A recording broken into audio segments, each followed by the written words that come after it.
بسم اللہ الرحمن الرحیم اللہم صل علی محمد وعلی آل محمد کما صلیت علی ابراہیم وعلی آل ابراہیم انکا حمید مجید اللہم بارک علی محمد وعلی آل محمد کما بارکت علی ابراہیم وعلی آل ابراہیم انکا حمید مجید بسم اللہ الرحمن الرحیم السلام علیکم ورحمۃ اللہ وبرکاتہ۔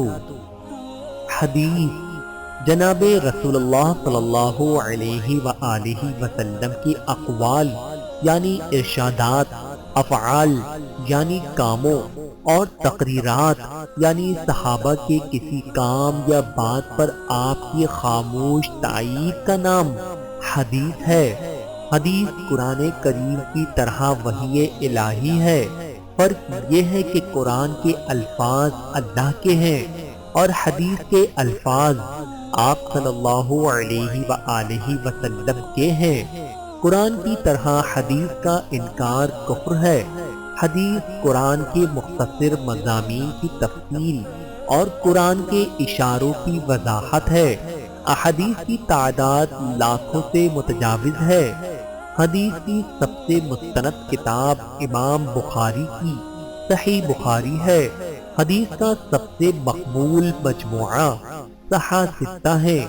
یہ 6 کتابیں ہیں۔ نمبر 1 بخاری شریف، نمبر 2 مسلم شریف، نمبر 3 ترمذی شریف، نمبر 4 ابو داؤد شریف، نمبر 5 نسائی شریف، نمبر 6 ابن ماجہ شریف۔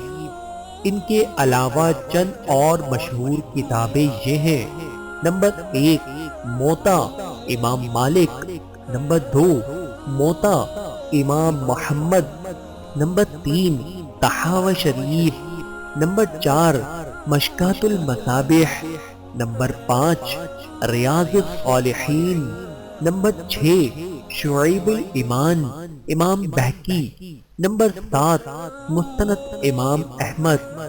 جن صحابہ سے زیادہ حدیثیں منقول ہیں ان کو مکثرین فی الحدیث کہا جاتا ہے۔ ان کی تعداد 6 ہے۔